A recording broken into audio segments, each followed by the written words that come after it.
Hey there, good morning, folks, and happy Sunday to you. And before I get started, happy Father's Day to all the great dads out there. Hope you have a fantastic, wonderful, tremendously awesome day. So let's go ahead and get started. I didn't do a live video this morning. It didn't seem like there were going to be a whole lot of participants, so I just decided to do a recorded video. Maybe we'll get back to live videos next week. So let's go ahead and get started here. One of the things that I do think you need to pay attention to, if this Greece thing falls apart this week, I think the dollar, which has been pulling back a bit, could be making a double bottom here. I think it's something to pay attention to for a potential trade. If things fall apart, I think you're going to see the dollar strengthen. You could get a nice little bounce in the UUP. So keep it on your watch list. Uh, so we've got a couple of interesting things that happened this week in the markets. Uh, the IBB broke out with some conviction to some new highs. Nasdaq looked very strong. The IWM looked incredibly strong. And I think part of that has to do with the Fed and what happened last week. There really has. I mean, it's data dependent, which means things haven't changed. So now, for at least a couple of months, we don't really have to worry about any interest rate increases, and that's good for small business, right? The small cap stocks, because those are the ones that are going to probably get hurt the most if there is a increase in the rate. So now that that's off the table, I think you can continue to play really in that realm without any fear of a rate increase over the next couple of months. So let's just take a look at some areas that. So Nasdaq did break out with some conviction, but it's likely going to probably consolidate a little bit. But it remains strong, and it looks as though it wants to go higher. And then the flip side of that was the Dow Jones, the big multinationals, and the S&P 500 actually looked a little weak on Friday. So, the big, larger cap names, I think, could be a place where you may want to look to avoid, at least in the short term. The IBB, like I said, broke out really strong conviction to the upside. It got out of pierced the upper Bollinger Band, so likely to see maybe a consolidation. So, I wouldn't be surprised to see that happen if we consolidated a bit, maybe even pull back to this breakout area and then bounce. IWM, like I said, almost looks identical to the IBB. Mid caps had kind of the same. I mean, they tried to take out their highs. It's real close. It did take it out. Looks like it maybe wants to consolidate a bit. So overall, I think that SMH, SMH is not looking all that strong. I mean, it did bounce, and it is back above these shorter term moving averages, but it's still looking. It doesn't look really healthy, right? So I'm not sure that you really want to be playing in that realm. One area that I would suggest to keep a real close eye on and look for potential opportunities to to buy on the dip is HAP.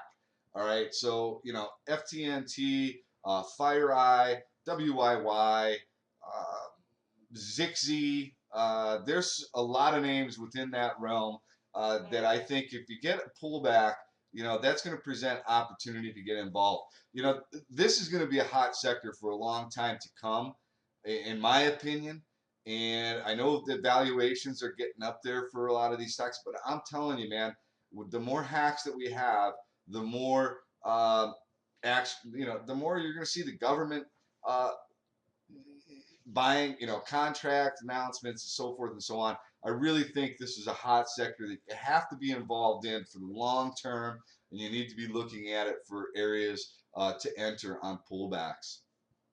Social, you know, not really doing a whole lot. I mean, Twitter, the Twitter, I am along Twitter. building a long-term hold position, and I want to buy it if it gets down. I want to buy it probably aggressively if it were to get down into the $29 range. But these rumors keep surfacing about somebody's going to buy them, and there's these talks, and they're talking to this bank, and so I think Twitter is still interesting, and like I said, it's a name I want to own for the long term. So. I will be looking, if we were to get some kind of a market roll, or if Greece fell apart and market, had a temporary pullback because of that news, I would be, Twitter would be one that I would be looking to add to. Volatility, TVIX, really surprised this thing hasn't done a reverse split yet. I mean, it looks like it wants to go to zero. I would avoid, maybe for a quick day trade, if we get some kind of a pullback or some kind of volatility over some Greece action or something to that sort. But I wouldn't be jumping in. TZA, same thing. That one is kind of an avoid. Gold, it has these little bounces. It gives these glimpses of life, and then all of a sudden it pulls back. So you could get a little bounce in gold if Greece falls apart, but it's not something that I would look to hold long term. Financials took a little bit of a hit, also I think because of the Fed. Let's see, where is it? XLF, right? Took a little hit because of the Fed. Now it doesn't appear that rates are rising anytime in the near future. So that is to be expected with these financial names. Yang, has been breaking out as China, really is starting to fall apart, and Yang is starting to consolidate here. If China continues to drop, I think Yang continues higher. I think it's worth having on your radar. What else do we got going on? What else do we have going on? Oh, XLE, energy is not looking healthy, right? So be careful in the energy sector. It looks as though we want to pull back a bit more. Definitely not one of my favorites, but and then I did see a couple of smaller companies, went belly up or filed for bankruptcy. Hero and Sarah. So you got to be careful in the space. We might see more stuff like that happening. But there are going to be some names in that realm that are going to be really attractive if they continue to fall. I think you've got some that have decent balance sheets, but I wouldn't be playing in that sector, at least not right at this time. So let's go ahead and get started with my. It's a short watch list. I don't want to take up people's Father's Days, and people got things to do. I get that. So it's a small list. FBIO. This thing, little biotech had a nice little pop on Friday. Now you're 2 days into this run, actually almost 3 days into this run, and it's piercing the upper Bollinger Band. Potential red to green play. Nice volume on Friday. See if you get some kind of continuation. That would be a day trade for me. CALA had a little bit of a bounce on some volume on Friday. Stochastics crossing to the upside. It does look as though you could get some follow through at the very least. Maybe come up and test, the 50-day moving average in this trend line somewhere around $10 or so. I think it's worth paying attention to CALA. ATNM did the $3 roll on Friday. I did try to get in this, and I could not get a good entry, so wound up sitting on the sidelines. But look for a potential continuation of ATNM on Monday. I mean, it could just come up and test this trend line, test around $3.40 area. XXII, someone sent this to me asking me what I thought of it. It's funny. I looked at it several times before I even got the email. It did just do the $1 roll. This is a chronic pop and flopper. You got to be careful with this name, but it looks as though maybe it's starting to break out a little bit. It could come up and test around the $1.40 range. It's worth having on the radar. Maybe some kind of a red to green play, but really, really sketchy name. So be careful on that one. ANY tried to take out the $5 holla on Friday. It looks as though we might get a continuation of this week. Look for it to take out the 200-day moving average. I like the look of it. for a 5 roll. Look for some volume, but look pretty hot looking little setup. BTU, look, this thing has been annihilated. Now we got some a lot of IPOs. I think 15 IPOs on deck this week. And one of them is a coal name. So, look, if that thing happens to trade well, BTU may play off it in sympathy. It did get a little volume on Friday. You got this little doji right here. Maybe this thing is ready for a reversal. I wouldn't get crazy with it, but it could go up and test the $3 holla. I think that's doable.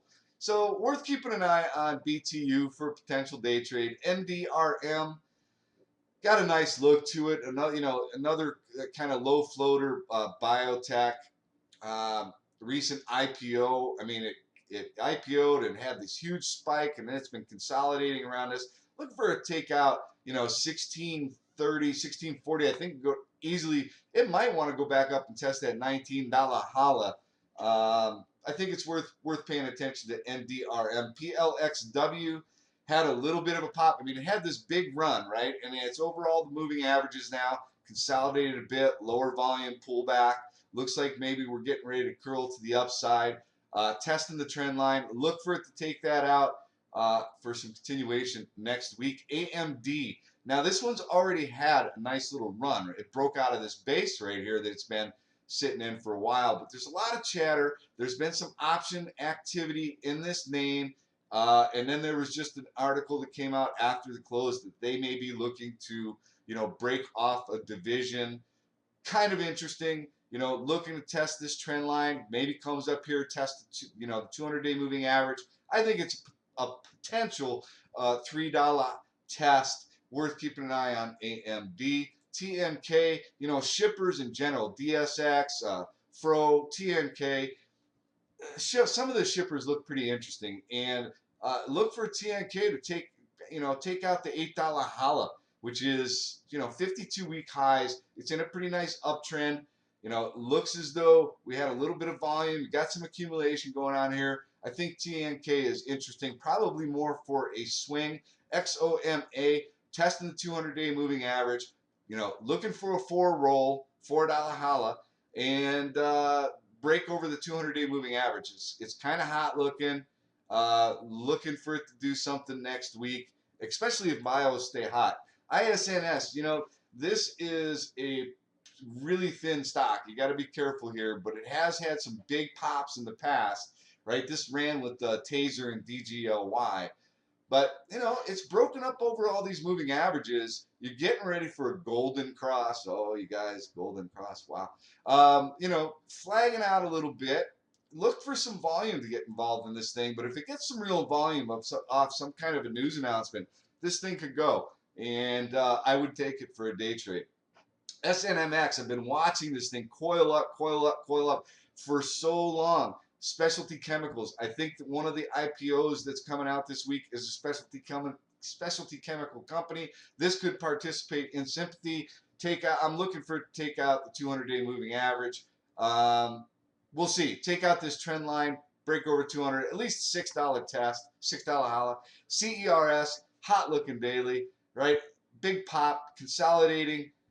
It might need a bit more time, but if on a trend line break, I think I would get involved in this name. It is a biotech, so be careful. OGXI, kind of hanging out around this 200-day moving average. Maybe go up and test $3 holla. I'm not really sure on this one. It kind of caught my eye. It's worth paying attention to. I think maybe this was another one that was. I think somebody asked me about this one as well. And I'm so on it, okay? And then there's the last one, EGHT. This one's been kind of tapping around in this 925, 930 area, right? This trend line. So if it could take out 925 with conviction, I think it might be a decent play. And that's it, folks. Look, enjoy your Sunday. Happy Father's Day to all the great dads. Enjoy the rest of your day, and I'll see you all next week.